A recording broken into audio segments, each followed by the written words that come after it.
When you are staring at a living room that looks like a toy factory exploded, and your child is currently melting down because you cut their toast into triangles instead of squares, it is easy to feel like you have failed as a parent. You might think you need a massive overhaul of your parenting philosophy, a week-long boot camp, or a bookshelf full of manuals to reclaim peace in your home.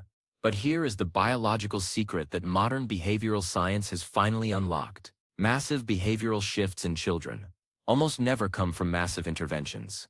They come from tiny, almost microscopic shifts in how the adult manages the environment and their own presence.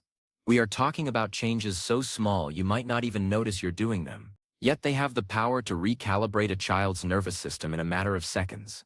Today we are diving into 5 tiny changes that instantly improve your child's behavior by speaking directly to the primal, safety-seeking parts of their brain. This isn't about manipulation. It is about biohacking, the parent-child connection to create an atmosphere of cooperation instead of conflict. To understand why these tiny changes work, we first have to look at the nervous system hierarchy. A child's behavior is not a choice. It is a symptom. It is a physical manifestation of their internal state. If a child feels vibrationally unsafe, disconnected, or overstimulated, they will act out. It is a biological certainty. Most of our parenting mistakes happen because we try to correct the behavior at the top of the pyramid, without looking at the physiological foundation at the bottom. When we change the foundation through these 5 tiny shifts, the behavior often evaporates before we even have to say a word. Change number 1 is the physical level set. Most of the time when we give instructions to our children, we do it from across the room over our shoulder while we are washing dishes, or looking down at them from our full adult height. Biologically, this is a dominance display. To a small child, an adult towering over them and barking orders triggers a subtle defensive reflex. Their brain shifts into resistance mode. The tiny change: get down on your knees. Physically bring your eyes to their level before you speak. When you are eye to eye, you are sending a signal of equality and connection. You are moving from an adversarial posture to an ally posture. This simple act of lowering your body height actually lowers the child's heart rate. They feel seen rather than commanded. And a seen child is 70% more likely to cooperate with the very first request. But why does this work so fast? It's because of oxytocin convergence. When you look into your child's eyes at their level, you trigger a neurochemical loop. Both of your brains begin to release oxytocin, the bonding hormone. This chemical hug softens the edges of the interaction. If you want them to put their shoes on, don't shout it from the hallway. Walk over, crouch down, make gentle eye contact, and say it then. You will find that you don't even need to raise your voice. The physical level set is the silent negotiator that wins the battle before it starts. Change number 2 is the whisper shift. When things get chaotic and the volume in the house starts to rise, our natural instinct is to get louder to be heard above the noise. But in the world of behavioral science, volume is a stimulant. The louder you get, the more you stimulate the child's threat response. You are essentially adding gasoline to an emotional fire. The tiny change: when they get loud, you go low. Start whispering. This does 2 incredible things. First, it forces the child to stop their own noise just to hear what you are saying. It triggers their auditory curiosity. Second, a whisper is biologically impossible to do while you are in a rage state. You are manually overriding your own anger. You are co-regulating the room by bringing a cool breeze into a heat wave. Recent scientific discoveries in mirroring systems show that children are atmospheric thermometers. They don't just react to what you do, they incorporate your state into their own. If you are a low-volume leader, they will eventually mirror that low-volume energy. It might take a few minutes, but you are teaching their brain that power is found in calm, not in clamor. The whisper shift is the stealth mode of parenting that turns a shouting match into a quiet conversation. Change number 3 is the power of the pause. In our fast-paced world, we are always rushing. Get your coat, eat your breakfast. We're late for school. We give instructions in rapid-fire succession, but a child's processing speed is significantly slower than an adult's. When we pile on the words, their short-term memory gets overwhelmed and they freeze or shut down. This looks like defiance to us, but it's actually cognitive gridlock. The tiny change: give 1 instruction and then count to 10 in your head. Do not say another word. Do not repeat yourself. Just wait.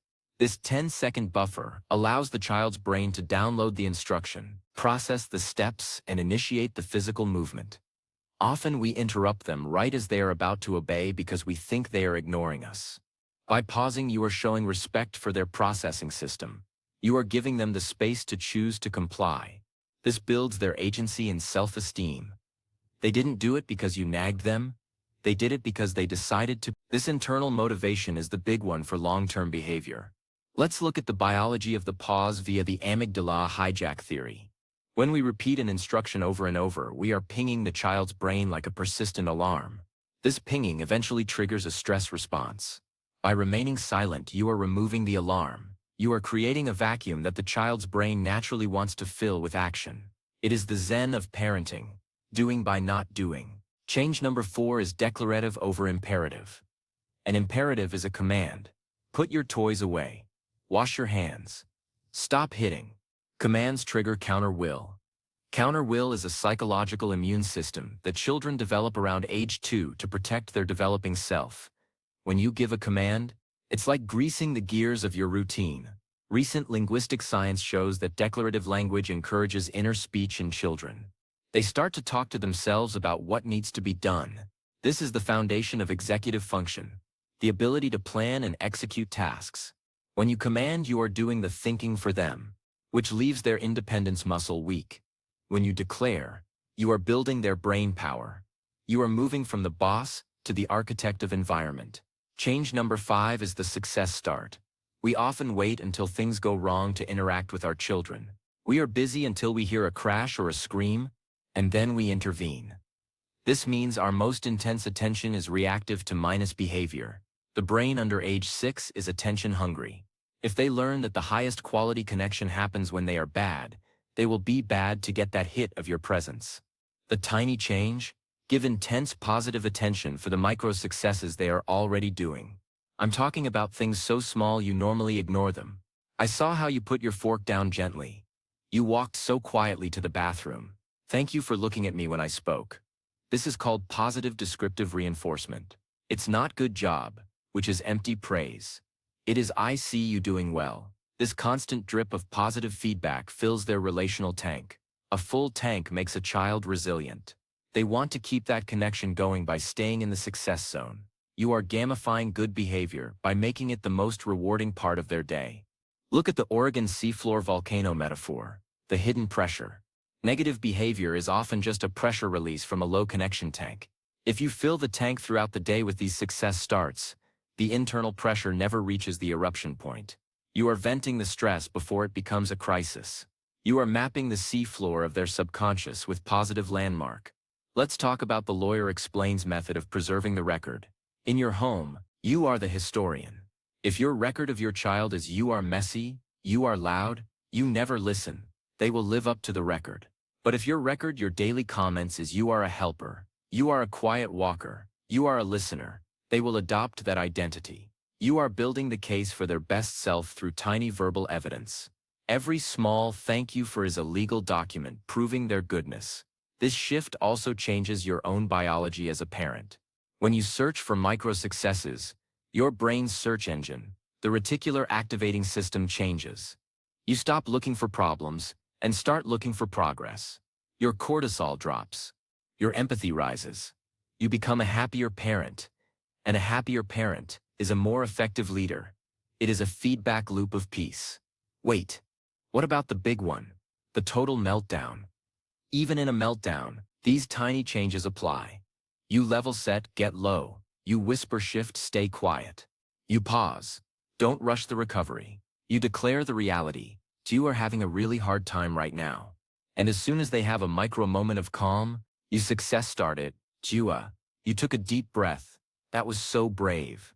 You are navigating the storm with a surgical precision, instead of a boxing glove. There is a recent scientific discovery in neurocardiology about heart rate variability. It turns out that when a parent and child are in sync, co-regulated, their heart rhythms actually entrain. They beat in a shared pattern. These 5 tiny changes are entrainment tools. They are metronomes that bring the discord of the house back into harmony. When the harmony is back, the behavior follows automatically. You can't force a heart to beat in rhythm. You can only invite it through your own state. Let's discuss the 368-year overdue metaphor family cycles. Many of us were raised with imperatives, high volume and top-down dominance. We are overdue for a new parenting compact. By making these 5 tiny changes, you are canceling the old law and writing a new one. You are proving that peace is savable. You are creating a new river of connection that will flow to your grandchildren. It is a tectonic shift disguised as a quiet habit. If your child doesn't respect you right now, the reference to the previous script, it might be because they feel constantly corrected. No human respects someone who only sees their flaws. By success starting, you are reclaiming the respect. You are valuing the person and guiding the behavior. You are being the leader they want to follow rather than the boss they have to obey. Think about Rikers Island or Alcatraz, the prison metaphors. A home filled with commands and high volume feels like incarceration to a child's brain. It feels small and restrictive. A home filled with declarations, pauses, and level sets feels like freedom within a framework. It's the open door versus the stone wall. When a child feels free to do the right thing, they almost always choose to do it. You are rehabilitating the environment to prevent the crime of connection failure. Let's look at the digital ghost again. Our digital distractions make the power of the pause and the success start nearly impossible. If we are scrolling, we are reacting, not leading. To implement these 5 changes, you need 5 minutes of digital silence every hour. This biological fast from the screen allows you to see the micro moments where you can level set or whisper. Your attention is the master key. Where your attention goes, behavior follows. The Philippines' big one, the tension metaphor, reminds us that behavior is just energy. You can't destroy energy. You can only transform it. When your child has aggressive energy, you transform it through the whisper shift. You absorb it with the pause. You redirect it with the declarative. You are a biological transformer, taking high-voltage stress and turning it into low-voltage cooperation. In conclusion, 5 tiny changes that instantly improve your child's behavior are: 1. Level set, get eye to eye. 2. Whisper shift, go low when they go high. 3. Pause, count to 10 after a request. 4. Declare, describe the reality. Don't command the person. 5. Success start, notice the tiny things done right. These aren't theory. They are tactics. They are field-tested in the most high-pressure parenting environments. They work because they honor the biology of the human child. They recognize that a child is a living system, not a machine. By adjusting the knobs of your own behavior, you tune the frequency of the whole house. The countdown to a peaceful home is over. It starts with the next interaction. When your child walks into the room, level set. When they ask a question, pause. When you see them pick up a single toy, success start. You are building the compact that saves the river of your family. You are decoding the conduct and encoding the love. Stay curious about which of these 5 changes works best for your specific child. Every child has a primary language of connection. Some need the pause more. Some need the level set more. Become a scientist in your own home. Observe the data. Watch the results. You will see the revealed truth that small is big. You will see that gentle is strong. And you will see that connection is the cure. You are the anchor, the mirror, and the leader. And with these 5 tiny tools, you are equipped for anything. The castle on the hill, the family is secure, the volcano is balanced, and the future is bright. Keep practicing. Keep whispering. Keep leveling. You've got this. The new code of parenting is now explained. Now go out there and success start your day. The final word is trust. Trust the biology. Trust the process. And trust yourself. You are the best parent for your child because you are the one showing up and learning. Every small shift you make is a seed planted in fertile ground, and the harvest of respect and good behavior will be greater than you ever speechlessly dreamed. The awakening of your parental power is complete. Go forth and transform your house into a haven of harmony.